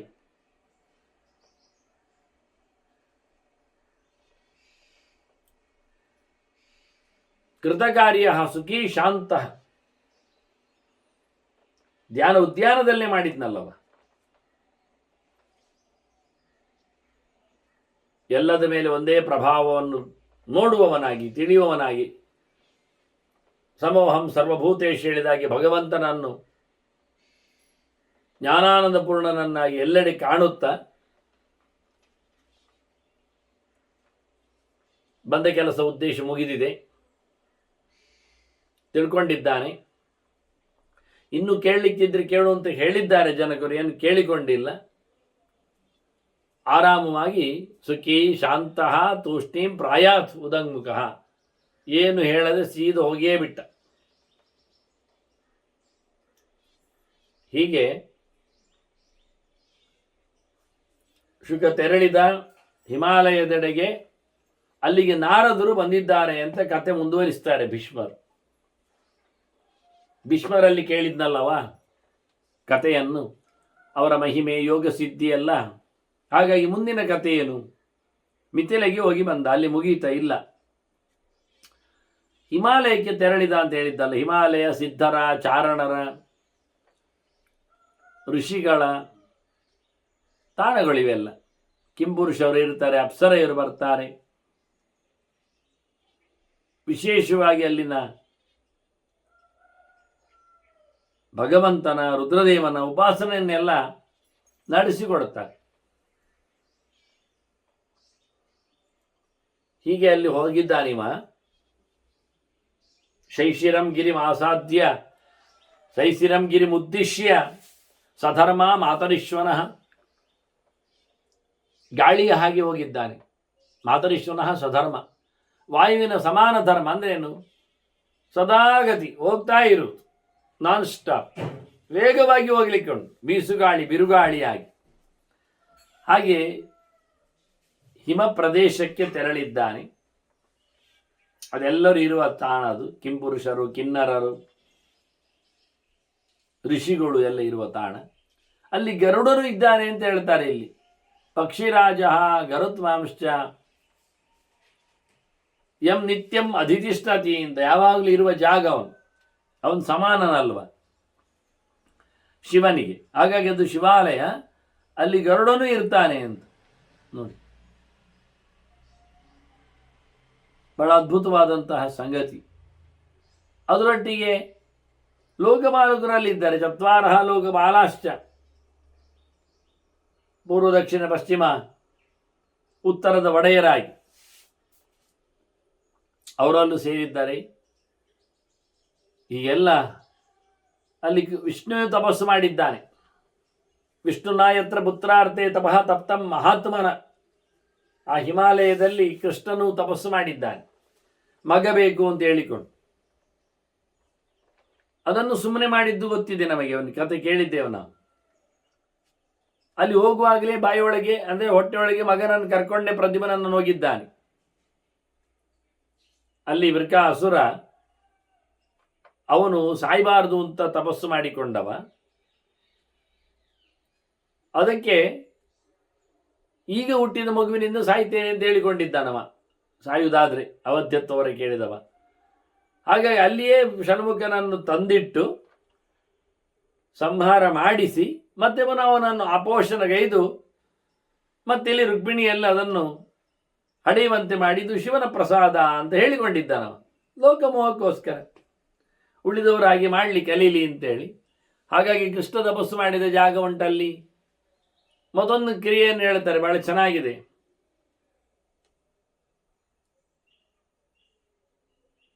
ಅದೇ ಸ್ಕಂದ. ಇಲ್ಲಿ ಪ್ರದ್ಯುಮ್ನನ ಚರಿತೆ, ಕೃಷ್ಣನ ತಪಸ್ಸು ಹೇಳಿದಾಗ ಅವನ ನೆನಪಾಗಿ ಸ್ಕಂದ ಬಹಳ ಜೋರಾಗಿ ಶಕ್ತಿಯಾಯುಧ ಹಿಡಿದವ. ಒಂದು ಚೂಪಾದ ಕೋಲು, ಶಕ್ತಿಯಾಯುಧ ಅಂದ್ರೆ ಅವನದ್ದು. ಅದನ್ನು ನೆಲಕ್ಕೆ ಕಚ್ಚಿಸಿದ್ದಾನೆ, ಚುಚ್ಚಿದ್ದಾನೆ. ಬಬ್ಬೆ ಹೊಡೆದು ಹೇಳಿ ಬಹಳ ಚೆನ್ನಾಗಿ ಶಕ್ತಿಯನ್ನು ನೆಸ್ತಾ ಕ್ಷಿತಿತಳೆ ತ್ರೈಲೋಕ್ಯ ಮಮಮತ್ಯವೈ. ಎಲ್ಲರಿಗೆ ಸ್ಪರ್ಧೆ ಆಗುವಾಗಿ ಹಾಕಿ ಯಾರನ್ನು ಕೇಳಿಕೊಳ್ಳದೆ ಹೇಳ್ತಾರೆ, ನಾನು ಸುಬ್ರಹ್ಮಣ್ಯ, ಹೌದು ನನಗೆ ಬ್ರಹ್ಮಚಾರಿಗಳು ಭಾರಿ ಅಭಿಮಾನಿಗಳು, ಅವರಿಗೆ ನಾನು ಅಂದ್ರೆ ಅವರದ್ದು ಮೋರೆಯ ಕೆಲಸ. ಆದ್ರಿಂದ ಮೋರೆಯ ಕೆಲಸವನ್ನು ಮಾಡಿಸುವವ ಶಿವನ ಮಗನಾಗಿ ಸ್ಕಂದನಾದ್ರಿಂದ ಅಲ್ಲಿ ಅವನಿಗೆ ವಿಶೇಷವಾದಂತಹ ಬ್ರಹ್ಮಣ್ಯದ ಅಧಿಕಾರತನ. ಹಾಗೆ ಸುಬ್ರಹ್ಮಣ್ಯ ಅವನು ಶಕ್ತಿಯನ್ನು ನೆಲಕ್ಕೆ ಒತ್ತಿಟ್ಟು ಹೇಳಿದ್ದಾನೆ, ಸೋಭ್ಯುದ್ಧರತ್ ಇವನ್ ಶಕ್ತಿ ಅಥವಾ ಕಂಪಯತ್ವಿತಿ. ಯಾರಾದರೂ ತೆಗೀಲಿ ನೋಡುವ ಈ ಕೋಲನ್ನು, ಶಕ್ತಿಯನ್ನು, ಆಯುಧವನ್ನು ತೆಗೆಯುವುದು ಬಿಡಿ, ಅಲ್ಲಾಡಿಸ್ಲಿ ನೋಡುವ, ನಾನು ಯಾರು ಗೊತ್ತುಂಟ ಅಂತ ಬಲ್ಲಿರೇನೆ ಅಂತ ಕೂಗಿದ್ದಾನೆ. ಕೊನೆಗೆ ಎಲ್ಲ ದೇವತೆಗಳಿಗೆ ಚಾಲೆಂಜ್ ಮಾಡಿದ್ದರಿಂದ ಕಂಪಯಾಮಾಸದವಿಯೇನ ಪಾಣಿನ ಪುರುಷೋತ್ತಮ, ನಿಜವಾಗಿ ಸರ್ವೋತ್ತಮ ಇಲ್ವಾ, ಎಲ್ಲರಿಗಿಂತ ಮಿಗಿಲಾದವ ಇವನ ಅಲ್ಲಲ್ಲ, ಶಿವಪುತ್ರನ ಅಲ್ಲಲ್ಲ, ನಾರಾಯಣ ಇಲ್ಲ, ಇವನು ಮಗ ಅಲ್ವ ಅವನದು. ಶಿವನ ಪುತ್ರ, ಬ್ರಹ್ಮದೇವರ ಪುತ್ರ, ನಾರಾಯಣ ಪುತ್ರ ಒಬ್ಬನೇ ಸ್ಕಂದ. ಅವನನ್ನೇ ಬೇರೆ ಬೇರೆ ಹೆಸರಿಂದ ಕರೀತು, ಸನತ್ ಕುಮಾರ ಅಂತ ಕರೀತು, ಪ್ರದ್ಯುಮ್ನ ಅಂತ ಹೇಳುದು, ಮನ್ಮಥ ಅಂತ ಹೇಳುದು, ಎಲ್ಲ ಒಬ್ಬರೇ ಅವರು. ಹಾಗೆ ಹುಟ್ಟಿದಾಗಲೂ ಇಲ್ಲಿ ಭರತನಾಗಿ ಹುಟ್ಟಿದ್ದವನೇ ರಾಮನ ಕಾಲದಲ್ಲಿ. ಅವನೇ ಭಗವಂತನ ಕೈಯಲ್ಲಿನ ಚಕ್ರ ಮತ್ತೆಂದದ್ದು. ಹಾಗಾಗಿ ಜೋರಿದ್ದಾನೆ ಸರಿ, ಆದರೆ ದೇವರು ಅವನಿಗಿಂತ ಮಿಗಿಲಾದ್ರಿಂದ ಎಡಕೈಯಲ್ಲಿ ಅದನ್ನು ಅಲ್ಲಾಡಿಸಿದ. ಯಾರಾದರೂ ತೆಗಿಲಿ ಅಂದ, ಬೇಕಾದರೆ ಅಲ್ಲಾಡಿಸ್ಲಿ ಅಂದ. ಸರಿ, ಅಲ್ಲಾಡಿಸಿ ತೋರಿಸದೇವು, ನೋಡು ಅಲ್ಲಾಡಿಸಿದ್ದೇನೆ. ನೆಲವೇ ನಡುಗಿದೆ ಆಗ ಅವನು ಅಲ್ಲಾಡಿಸುವ ಮೂಲಕ. ಅಲ್ಲ, ತೆಗಿಬಹುದಿತ್ತಲ್ಲ. ಅವನು ಹೇಳಿದಲ್ಲ, ಯಾರು ತೆಗಿತಾರೆ ಇದನ್ನು, ಯಾರು ಅಲ್ಲಾಡಿಸ್ತಾರೆ ಅಂತೆ. ಅಲ್ಲಾಡಿಸಿದ್ದಾಯ್ತು, ತೆಗಿಲಿಕ್ಕೆ ಉಂಟ. ಬೇಡ ಅಂತ ದೇವರು ಬಿಟ್ಟಂತೆ, ಇರಲಿ ಅಂತ. ಅವನಿಗೆ ಸಾಮರ್ಥ್ಯ ಉಂಟೊಂದು ಜನಕ್ಕೂ ಗೊತ್ತಾಗಲಿ. ಮತ್ತೆ ಅವನಿಗೆ ಪಾಪ ಪುಸ್ಸ ಆಗೋದು ಬೇಡ. ಅವನು ತೆಗ್ದ, ಅಲ್ಲಿಗೆ ಎಂಥದ್ದು ಇಲ್ಲ ಪವರ್ ಅಂತ ಹೇಳೋದು ಬೇಡ. ಆದ್ದರಿಂದ ಶಕ್ತೇನಾಪಿ ಸಮುದ್ಧರ್ತಂ ರಕ್ಷಿತ ಸ್ಕಂದ ದರ್ಶನ. ಸ್ಕಂದನ ಮರ್ಯಾದೆ ಉಳಿಸಲಿಕ್ಕೋಸ್ಕರ ದೇವರದನ್ನು ಎತ್ತಿ ತೆಗಿಲಿಲ್ಲಂತೆ. ಹೀಗಾಗಿ ಎಂಥ ಪವರ್ ಇದೆ ನೋಡಿ ಅಂತ ಹೇಳಿ ಅಲ್ಲಿಯೇ ಪ್ರಹ್ಲಾದನಲ್ಲಿ, ಹಿರಣ್ಯಕಶಿಪುವಿನ ಮಗ, ದೇವರ ಭಕ್ತ, ನರಸಿಂಹನನ್ನು ಉಪಾಸನೆ ನಡೆಸಿದವ ಪ್ರಹ್ಲಾದನಂತ ದೇವರು ಹೇಳ್ತಾನೆ, ನೋಡು ಸಾಮರ್ಥ್ಯ ನೋಡು ಅವನದ್ದು, ಸುಬ್ರಹ್ಮಣ್ಯನದ್ದು. ಪಶ್ಯ ವೀರ್ಯಂ ಕುಮಾರಸ್ಯ, ಹುಡುಗ ಎಷ್ಟು ಜೋರಿದ್ದಾನೆ ನೋಡು.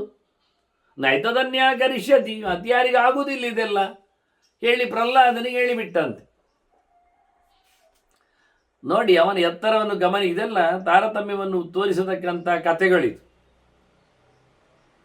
ಪ್ರಹ್ಲಾದ ಹೌದಾ, ಅವನಿಗೆ ಸಾಮರ್ಥ್ಯ ಅಷ್ಟುವ ಹೇಳಿಕೊಂಡು ಅವನದನ್ನು ಎಳಿಲಿಕ್ಕೆ ಹೋಗಿದ್ದಾನೆ. ಬಲಾತ್ಕಾರದಲ್ಲಿ ಎಳಿಲಿಕ್ಕೆ ಹೋಗಿ ಅವನು ಬಿದ್ದದ್ದು ಪ್ರಾಪದದ್ದು ಭೂಮವು ಇಫಲಃ ಮೂರ್ಛಿತ. ಅವನು ಗಲಿಬಿಲಿಗೊಂಡು ಗಾಲ್ಮೇಲಾಗಿ ಮೂರ್ಛೆಗೆ ಹೋಗಿ ಎಳಿಲಿಕ್ಕೆ ಆಗದೆ ನೆಲದಲ್ಲಿ ಬಿದುಕೊಂಡಿದ್ದಾನೆ, ಬೊಬ್ಬೆ ಆಗಿದ್ದಾನೆ, ಮತ್ತು ಕಿರ್ಚಿದ್ದಾನೆ. ಸುಲಭ ಇಲ್ಲ ಅಂತ. ನಮಗೆ ಸಾಮಾನ್ಯವಾದ ಮಳೆ ನಿಂತ ಬಳಿಕ ಈ ಹೊತ್ತಿನಲ್ಲಿ ಸುಮಾರಾಗಿ ಜನವರಿ ಹೊತ್ತಿಗೆ ಬಂದಾಗ, ಬೇಸಿಗೆಗೆ ಬಂದಾಗ, ಉತ್ತರಾಯಣಕ್ಕೆ ತಿರುಗಿದಾಗ ನೆಲದಲ್ಲಿದ್ದ ಸಣ್ಣ ಪುಟ್ಟ ಗಿಡಗಳನ್ನು ಎತ್ತಲಿಕ್ಕೆ ಆಗುವುದಿಲ್ಲ. ಬೇರು ಸಮೇತ ತೆಗೆಯುವ ಅಂದರೆ ಕೈಗೆ ಬರುವುದಿಲ್ಲ. ಭಯಂಕರ ಅಡಿಗೆ, ಅದರದ್ದು ಗಟ್ಟಿತನ ಇರ್ತದೆ. ಇನ್ನು ಚುಚ್ಚಿದ ಶಕ್ತಿ ಆಯುಧ ಅದು ಸ್ಕಂದನು, ಇಂದ್ರ ಸಮಾವ, ಅದು ಅವನಿಗಿಂತ ಮಿಗಿಲಾದವರಿಗೆ ಆಗ್ತದೆ. ಅವನಿಗಿಂತ ಮಿಗಿಲಿ ಇದ್ದವರು ಕೆಲವೇ ಜನ. ಷಣ್ಮುಖನಿಗೆ ಅಪ್ಪ ಒಬ್ಬ ಶಂಕರ, ಶಂಕರನ ಅಪ್ಪ ಒಬ್ಬ ಬ್ರಹ್ಮದೇವ. ಅವರಿಬ್ಬರು ಬಿಟ್ಟರೆ ಅವರಿಬ್ಬರ ಅಪ್ಪ ಇದ್ದಾನೆ ನಾರಾಯಣ. ಅಷ್ಟೇ, 3 ಜನ ಇರುವುದು ಗಂಡು ಸಮಾಜದಲ್ಲಿ. ಇದಕ್ಕೆ ಸರಿಯಾಗಿ ಬ್ರಹ್ಮನಿಗೆ ಸಮನಾಗಿ ಒಬ್ಬ ವಾಯು ಇದ್ದಾನೆ. ಮತ್ತೆ ಇತ್ತ ಶಿವನಿಗೆ ಸಮನಾಗಿ ಗರುಡ ಶೇಷ ಇದ್ದಾನೆ. ಇಬ್ಬರು. ಶೇಷ ಅವನ ಹಿಂದೆ ಇರಲಿ, ಗರುಡ ಶೇಷರು ಈಗ ಇದ್ದವರು ಹ್ಯಾಲಿಯಲ್ಲಿ ಇದ್ದಾರೆ. ಹೀಗೆ ಬ್ರಹ್ಮವಾಯುಗಳು, ಗರುಡಶೇಷ ರುದ್ರರು, ಈ 5 ಜನ ಸ್ಕಂದನಿಗಿಂತ ಮೇಲಿನ ತತ್ವಗಳಷ್ಟೇ. ನೆಕ್ಸ್ಟ್ ಸ್ಕಂದನಿ ದೊಡ್ಡವ. ಈ 5 ಜನರ ಮಡದಿಯರು ಸರಸ್ವತಿ ಭಾರತೀಯರು, ಆನಂದ ಸುಪರ್ಣಿವಾರಣಿ ಪಾರ್ವತಿಯರು. 5 ಹೆಂಗಸರು, 5 ಗಂಡಸರು. ಅದರಲ್ಲಿ ಲಕ್ಷ್ಮಿಯನ್ನು ಸೇರಿಸಲಿಕ್ಕೆ ಉಂಟು. ತಿಳ್ಕೊಂಡ್ರೆ ನಾರಾಯಣನನ್ನು ಇಟ್ಕೊಳ್ಳಿಕ್ಕೆ ಉಂಟು. ಅವರೆಲ್ಲ ಪ್ರತ್ಯೇಕ, ಅವರು ಜೀವಕೋಟಿಯಲ್ಲಿ ಬರುವುದಿಲ್ಲ. ಈಗ ನಾರಾಯಣಂತೂ ಅಲುಗಾಡಿಸಿ ತೋರಿಸಿದ ಆಗ್ತದೆ ಅಂತ. ಆದ್ದರಿಂದ ಪ್ರಹ್ಲಾದೆಲ್ಲ ಎಷ್ಟು ಕೆಳಗಿನವರವರು, ಕರ್ಮಜ ದೇವತೆಗಳ ಯಾದಿಯಲ್ಲಿ ಎಲ್ಲ ಬರುವವರಾಗ್ತಾರೆ ಅವರು. ಹಾಗಾಗಿ ಇನ್ನು ಎಷ್ಟು ಎತ್ತರ ಅಂತ ತೋರಿಸಲಿಕ್ಕೋಸ್ಕರ ಪ್ರಹ್ಲಾದನನ್ನು ಚೇಷ್ಟೆ ಮಾಡಿಸಿತ್ತು. ಹೀಗೆ ಪ್ರಹ್ಲಾದನೇ ಆಗ ದೈತ್ಯರ ಲೀಡರ್. ಮುಂದೆ ಅವನು ಬಲಿಗೆ ಒಪ್ಪಿಸಿಕೊಟ್ಟದ್ದನ್ನು. ಆಗ ಅವನು ಫೇಮಸ್ ಪ್ರಹ್ಲಾದ. ಹಾಗಾಗಿ ಅವನಿಗೆ ಹೇಳಿತ್ತು, ಸಡ್ಡು ಹೊಡೆದು, ದೈತ್ಯರ ಒಡೆಯನಾಗಿ ನಿಂತಿದ್ದಾನೆ ನೋಡಿವ, ಇಂದ್ರ ಸೇನಾಪತಿವ ಷಣ್ಮುಖ. ಹಾಗಾಗಿ ಅವನ ಶಕ್ತಿಯನ್ನು ಊರಿದ್ದಾನೆ. ಆ ಕುಮಾರ ಶಕ್ತಿಯನ್ನು ನೀನೆತ್ತು ನೋಡುವ ಅಂತ ಹೇಳಿಕೊಂಡು, ಅಂದರೆ ದೈತ್ಯರಿಗೆ ಆಗುವುದಿಲ್ಲ ಅಂತ ತೋರಿಸಿ, ದೈತ್ಯರ ಗುರುವಿಗೂ ಆಗುವುದಿಲ್ಲ ಅಂತ ತೋರಿಸುವುದು ಮುಖ್ಯ ಆಗಿತ್ತು. ಹೀಗೆ ಬಹಳ ಚಂದವಾಗಿ ಹಿಮಾಲಯದ ಚಿಂತನೆಯನ್ನು ಕೊಡ್ತಾ ಇದ್ದಾರೆ. ಹಿಮಾಲಯಕ್ಕೆ ಅಂದರೆ ಇವ ಶುಕ ಹೋದ ತಾಣಕ್ಕೆ ನಾನು ಅನೇಕ ಸ್ಕಂದನ ಚಿಂತನೆಗಳನ್ನು, ಇನ್ನೂ ಮುಂದೆ ಇದೆ ಬೇಕಾದಷ್ಟು ಭಾರತದಲ್ಲಿ, ಸ್ಕಂದನ ಚಿಂತನೆಯನ್ನು ಪರ್ವ ಸಮೀಕ್ಷೆಯಲ್ಲಿ ಸ್ಕಂದ ಷಷ್ಠಿಯಾಗಿ ಕೊಟ್ಟಿದ್ದೇನೆ. ಹೀಗೆ ಹಿಮಾಲಯದ ಗೌಜಿ ಶುಕನ ಪ್ರವೇಶ, ನಾರದರ ಆಗಮನ, ಇದರ ಬಗ್ಗೆ ಮುಂದಿನ ಕೆಲವು ಮಾತುಗಳನ್ನು ಇನ್ನೊಮ್ಮೆ ಸೇರಿದಾಗ ಚಿಂತನೆ ನಡೆಸುವ ವಂದನೆಗಳೊಂದಿಗೆ ಶ್ರೀಕೃಷ್ಣ ನಾರಾಯಣ ನಾರಾಯಣ ನಾರಾಯಣ.